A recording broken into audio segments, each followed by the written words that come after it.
So what this dealership is doing is they're putting in front of their customers, and it just seems like they're calling their customers idiots. So we've had this Ram truck on our lot so long, don't know why we can't sell it. Y'all just feel sleazy. When you pull up to a car dealership, you just expect swindlers. You just expect people to be trying to get you. They're trying to get you. Are dealerships actually trying to move the car, or are they trying to sell me a loan? Here we go. Let's see here. 70. Yeah, I mean, look at this. 72 discounted to 60. I mean, 70 grand.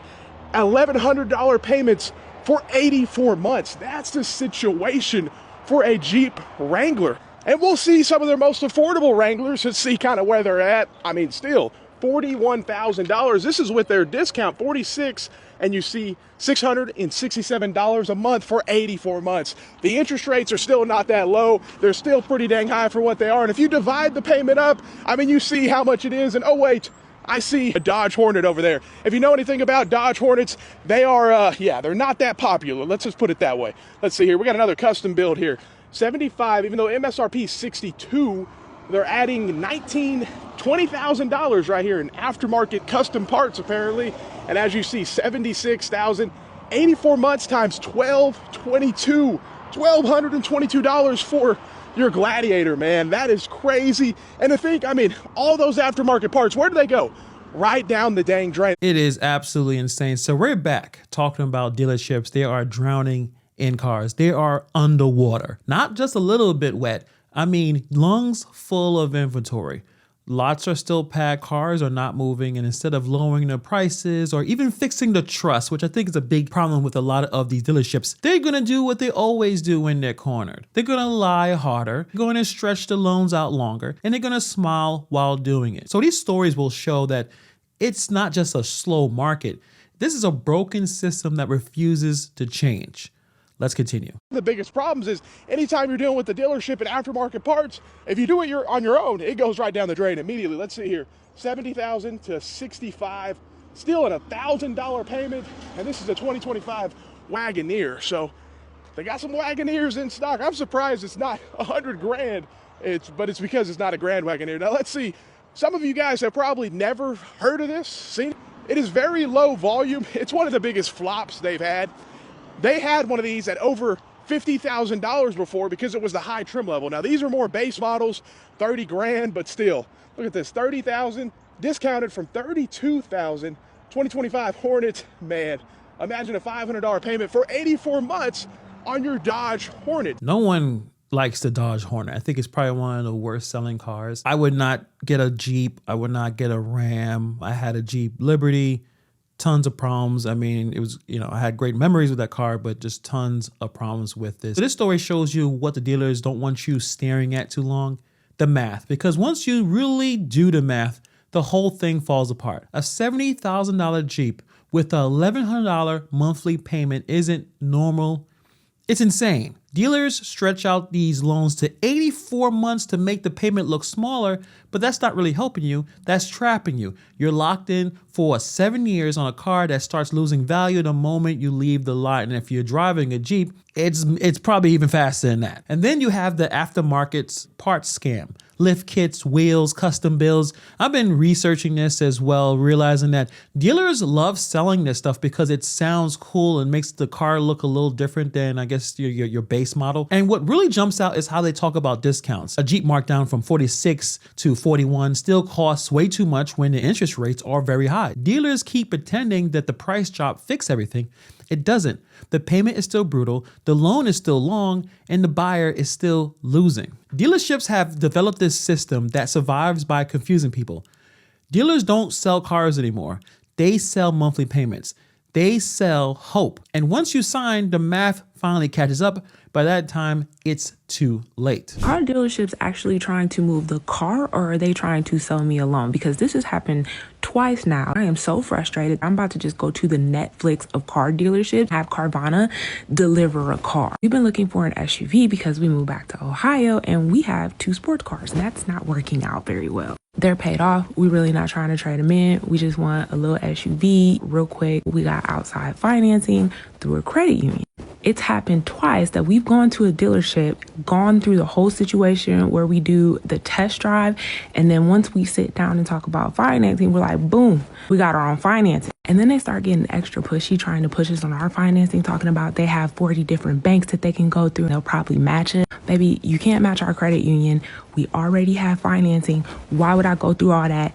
Take this check and run me the car. After going back and forth, it's not even back and forth because I literally just say, no, we already have financing. Then they go talk to the finance guy. Then the finance guy comes and sits down and is like, we don't do outside financing. I thought y'all was trying to sell cars. I'm assuming there must be some type of little kickback for using their banks, but I thought y'all were in the business of selling a car, not a loan. So this woman is asking a question every buyer is thinking, but the dealers will never want to answer. Are you really actually selling me a car, or are you trying to sell me a loan? Because the moment the buyer says, I already have financing, the mood changes. Those smiles disappear from the salesman and the pressure ramps up. Suddenly the deal just becomes complicated. And obviously it's not random.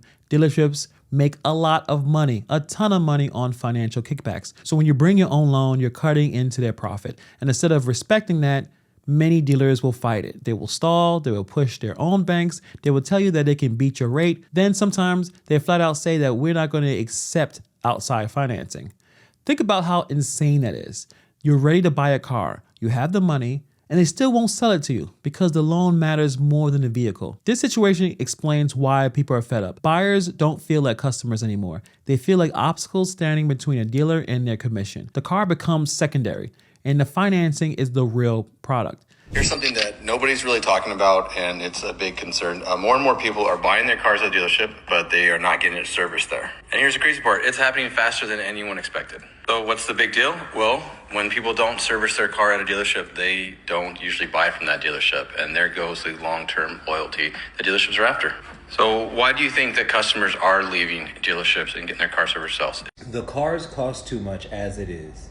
No one is happy. Well, very few people are happy about the car purchase process anyway. No matter from a Kia to a BMW to a Bentley, almost nobody is happy about the price of the cars that they're buying these days. Number two, the cost to get your car repaired at like the BMW dealership versus the Euro car repair place, where the guy who only works on BMWs and has been working on BMWs for 30, 40 years, and all those guys that don't speak your language know exactly what they're doing, they literally charge like 1/3 of the price and do better work. And they tell you the real, like what you need done versus what really doesn't matter. Yeah, absolutely. I don't know why would anyone go back to a dealership for any kind of service in terms of getting something fixed. It's always more expensive across the board. You're better off going to the neighborhood shop or someone you really trust that will tell you the truth and not trying to upsell you or try to take advantage of you. A much better experience at your local shop than a dealership. At this point, the only type of cars that I would suggest that you probably have to go to a dealership and you're totally screwed is a Tesla, because a lot of shops probably don't have that kind of expertise in taking care of an EV. But other than that, yeah, why would anyone go back to dealership to get their car serviced? Matter. Number three, y'all just feel sleazy. I can't wait to the day that all car purchases are just done online. When you pull up to a car dealership, you just expect swindlers. You just expect people to be trying to get you. They're trying to get you. And y'all set the culture. The car salesman and the whole dealership you set the culture. Like, you know that when you pull up to the massive majority of car dealerships, they are trying to do you in. They are trying to get as much as physically possible out of you and give you nothing that's going to benefit you. That's why. 100% right. That key word is culture. It really shows that dealers, they're not going back for the service. This guy is confused. But that's not on accident. That's a choice. Dealership service departments charge insane prices, push repairs that people don't need, and talk down to customers like they're clueless. So people leave. They find a local mechanic. They find someone who's been working on the same cars for years, someone who charges less and actually can explain what's wrong. And once that happens, There is no loyalty. Nobody comes back to buy their next car from the same dealership. Dealers love talking about customer retention, but retention doesn't work when the customer feels robbed. You can't overcharge people, stress them out, and then act shocked when they disappear. That's not bad luck, that's bad behavior. It's the culture of sleaziness that this guy is talking about. They just feel sleazy. People expect to be hustled the second they pull in. That reputation didn't just come from nowhere. Dealers built it. Decades of playing games, applying a lot of pressure, and tricks trained customers to never trust them. Now dealerships are panicking because no one's buying these cars as much as they used to. And there's other resources. You can buy cars online. And honestly, that's their fault. When people say, I'd rather buy a car online than deal with a physical person, that's not laziness. It's become self-defense at this point. Question is, why? Now, at the number 6 spot, Dad, Ford. We've got the Mustang, a 201 days supply. Now, there are over 2,800 Ford dealerships in the United States of America. And think about that as I read you these numbers. Those 2,800 dealers have over 18,000 new Ford Mustangs for sale nationwide right now. Yet those same 2,800 or so Ford dealers have only sold about 4,000 in the past 45 days. Maybe it has something to do with the fact that the average listing price for a Ford Mustang is now $50,000. These things are not selling, the 6th slowest vehicle in the United States of America for November 2025. Kind of scary if you're a Ford dealer. I've had my experiences with Ford cars. They weren't great, so I would not ever buy a Ford car again. I had to work with a Ford van that was really bad, and I also had a Fiesta for a few years. Not great experiences, had a lot of issues. The Fusion, from the time I rented it, was pretty good, but I would not ever buy a Ford car. I know the F-150 is pretty cool, but if you're not getting a pickup truck, I would not get a Ford at all. Very scary if you're a Ford dealer. Next on the list, at the number 5 spot, Dad, we have the Volvo XC90. Now, this is scary news if you're one of the 282 Volvo dealers out there, because this is supposed to be the vehicle you're selling the most of. A 210 days supply for the XC90. We've got 15,642 of these for sale nationwide at the 282 Volvo dealerships that are out there. So a ton of supply at every Volvo dealership.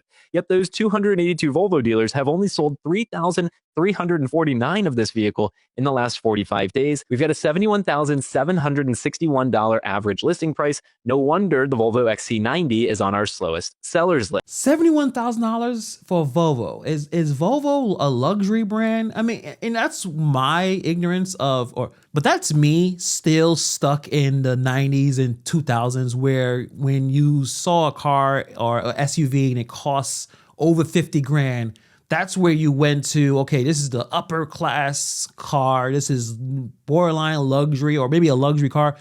A Volvo for $71,000. Let's turn our attention now, Dad, to the other luxury vehicles on this list. At the 4 and 5 spot, we have Audi. They have 322 dealerships here in the United States of America, and they have 2 of the top slowest sellers. We've got the A6 at the number 4 spot and the A4 sedan at the number 3 spot. Now, at the number 4 spot, we have a 224 days supply, 1,555 of those Audi A6s for sale, and 312 have sold in the last 45 days at an average transaction price of $67,000. At the number 3 spot is the smaller cousin to the A6, the A4, a 258 days supply, 2,411 for sale, and only 420 have sold in the last 45 days at a $55,000 price point. 55,000, 67,000. I don't think it matters. It's just Too expensive. Too expensive. And I heard that taking care of an Audi can actually cost you a lot of money too.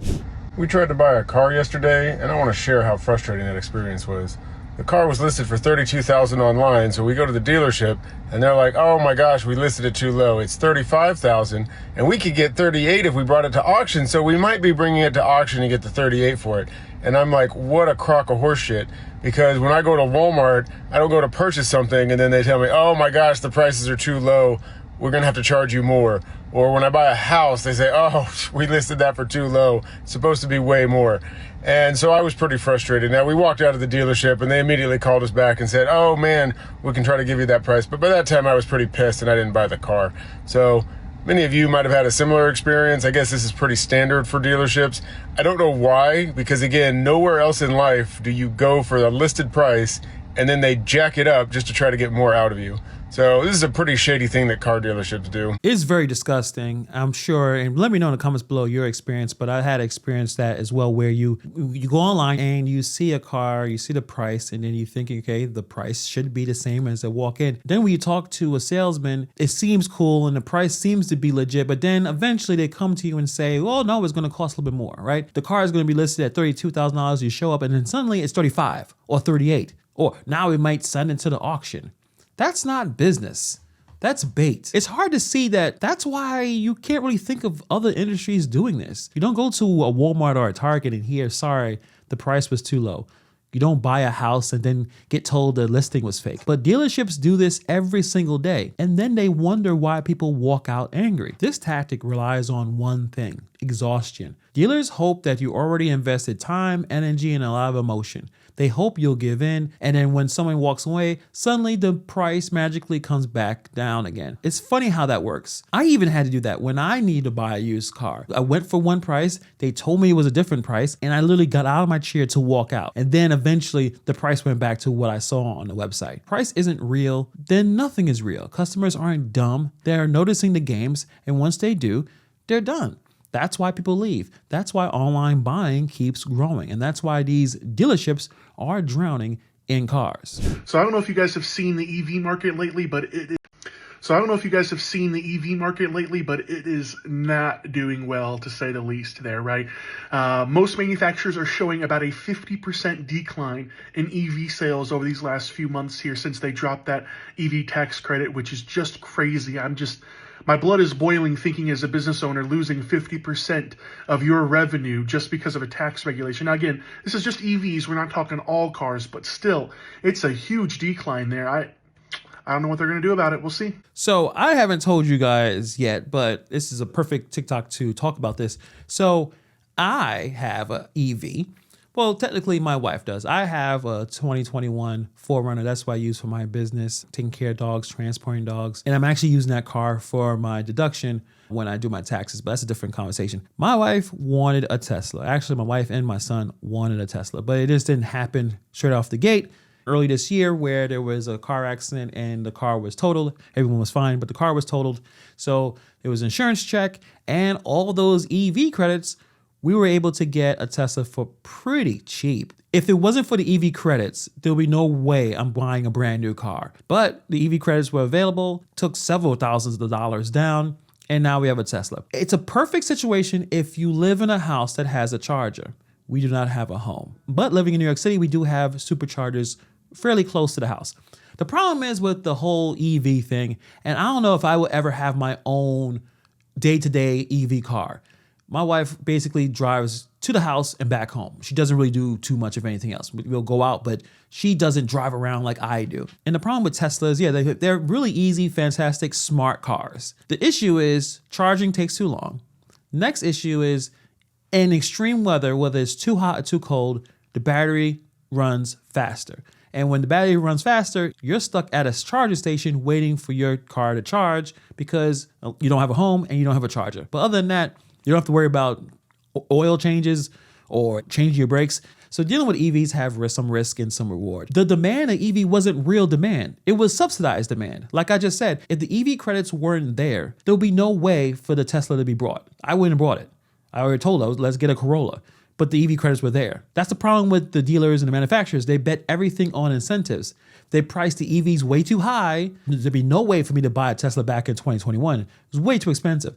Now they're cheap. When they price these EVs high, they assume the government will just make up the difference. When that help vanished, the buyers vanished too. Now dealers are stuck with expensive cars people don't want at all for that price. And instead of adjusting, they panic. And it highlights how these small changes hurts businesses fast. Losing half of your sales overnight isn't survivable for most dealers. But instead of lowering the prices, they freeze, they wait, they hope something will save them. Meanwhile, inventory continues to pile up. And EVs were sold as the future car, right? Cheaper to own, smarter, faster, better.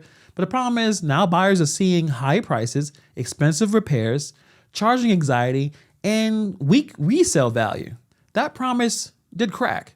Dealers helped create this mess by overhyping and overpricing. Now they're shocked that the buyers pulled back. So this isn't anti-EV, I don't think so, or anti-delusion. Markets don't care about hype, they care about value. And right now, EV pricing doesn't match reality. They need to lower them. I think they're quality cars, but they're just not worth the amount of money they were trying to get them for. Car dealerships, why do you do this shit? Like, somebody please explain this to me. I have a 2022 Kia Telluride, and I'm wanting to trade it in because it's a little bit under 100,000 miles. We rent this car out in Turo, so we make an average of about $1,200 a month just from this rental alone. But I don't want to hit past the 100,000 before I trade it in. So I'm trying to work out a deal with one of the local Kia dealerships, and this is the type of shit that they give me. So I submitted an info request online, and the guy was like, hey, like, what's your name, right? And I'm like, okay, I want to know, for the Kia, the brand new one that you have at the dealership, which is like the cheapest one, what's your out the door price? And he's like, oh, well, it's going to be based on like, you know, your taxes and title. And it's pretty much like whatever information we have in the website, like that's what you're going to get it for. So then he sends me this quote right here. Oh, $37,500 out the door for a brand new lowest tier trim level Kia. And I'm like, bro, I'm not going to pay you $37K. Let's do it at $30,000 out the door. And I'll come into the dealership right now. Right now, obviously, I already know they're not going to do it at $30,000. I wish I did, but I am aware they're not going to do it. But here's where it really pisses me the fuck off. He goes, we're pretty firm on the offer, though there might be leg room for if you come and visit. Bro, it's either you're firm on the offer or you're not. There's either leg room for you to be able to work something out or not.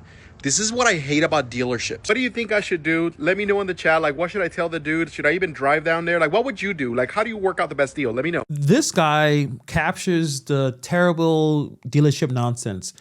The dealer says the price is firm, then it immediately says it might be wiggle room if you come in.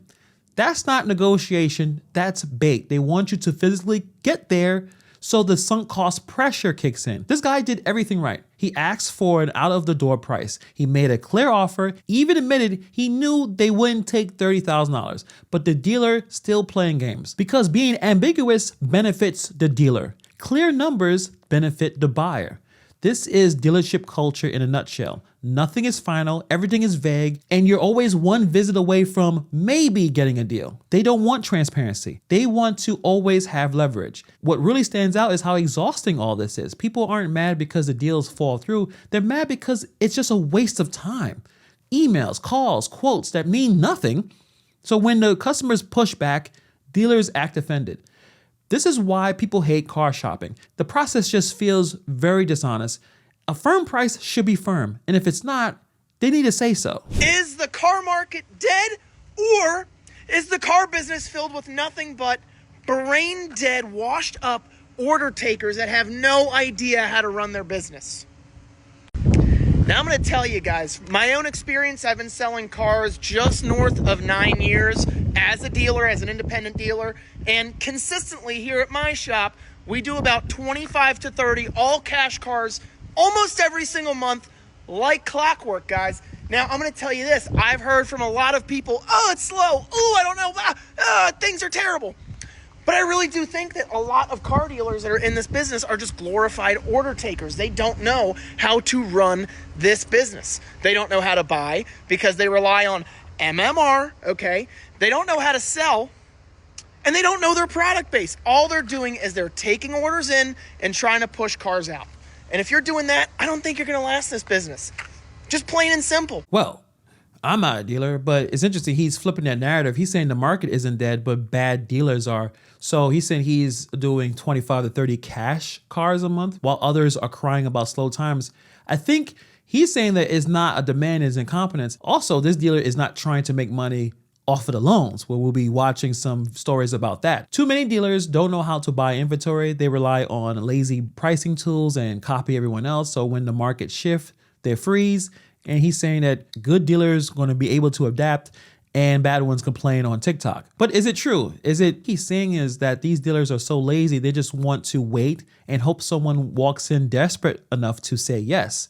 So selling cars is probably not as easy as it was a couple of years ago. And obviously weak dealers are getting exposed. The pandemic hid a lot of bad habits, a lot of bad selfish habits, and a safety net is gone. So the market is sorting itself out, and obviously smart sellers survive and the rest will blame interest rates. You know the car market is getting bad when dealers are wholesaling cars that they originally had for retail. This thing has been on the lot since 2024.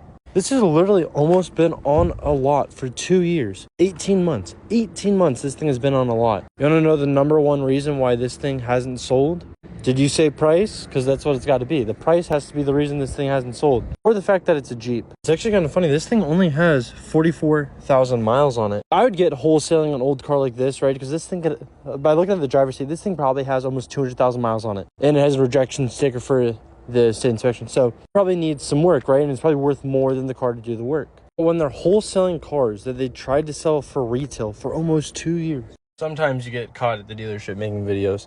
That's kind of funny. And I've noticed it in the past few months now, because they're not selling cars, they're going back to their old tactic. Salesmen would not even bother talking to you because they were getting 5, 10 grand, 20 grand over sticker. And now it's the same, go full circle again, and they're coming back up to you and they're basically chasing you down. Yeah, they're looking for people to sell, and obviously they don't want someone making videos destroying their dealership. But if a car is sitting in a lot for 18 months, the problem isn't going to be a very mysterious one that no one can figure out. Obviously, the answer is the price. Dealerships love pretending that there's some complex reason why they can't get this car or SUV or truck sold when there isn't. People aren't buying because it costs too damn much. Dealers now are wholesaling cars that they originally wanted to sell retail. They're basically admitting failure without saying it out loud. Then you got the negative equity. People are upside on their loans by tens of thousands of dollars. Dealers created this mess by pushing bad deals during the boom. Now buyers can't trade in, they can't refinance, and they can't escape. The market corrected. Dealers didn't. And that gap is the problem. They did 84-month payments. They didn't put any money down. And now they're going to try to buy another car. And they're going to trade in that old one. And that's where the negative equity comes in. Over $7,000 is just the average negative equity. But it's not unlikely to see a Ford F-150 or a Chevy Silverado. You will see $15,000 of negative equity on these loans. There was a time where these vehicles were not depreciating because the market was so crazy. That has all changed. Now vehicles depreciate like normal. And when you trade that truck into the dealer, they're going to try to give you nothing for it. They're going to try to steal it from you, basically give you the bottom of the market, but it's not going to work. They won't be able to get the loan approved nowadays. So there's so many people going in trying to buy a new car. The dealership has to give all this money for their trade-in, not because they want to, because it's the only way to get the deal approved. So this is what's really slowing down and stopping the car market right now. It's the amount of loans that they're able to give. Of course, the prices are on a completely another level, but people will still buy the stuff because they're going to divide it in that 84 months. And those longer loan terms tend to have the higher interest rates as well. And it wouldn't be unlikely to see 10 to 15%. And if you're subprime, over 25% interest. These auto loans, the amount of interest is paid is more than the vehicle's even worth. So you have crazy prices. There's even reliability issues with a lot of these new cars, which is crazy to say because what's the point of buying a new car? You would think, oh, it's going to be super reliable. I don't have to worry about that. But with some of these cars, they're having more issues than the last generation and they're brand new. And some manufacturers are bringing subscriptions and stuff. So you have to pay a subscription to have a feature to your vehicle. You got to pay the subscription in order to get access to features. And I think a lot of manufacturers are going to start doing that much more because it's just an additional revenue stream. That's such a bad move. High loans with high interest. People love to see a payment that they can afford while ignoring everything else. But over time, interest rates eat them alive. Some buyers pay more in interest than what the car is worth.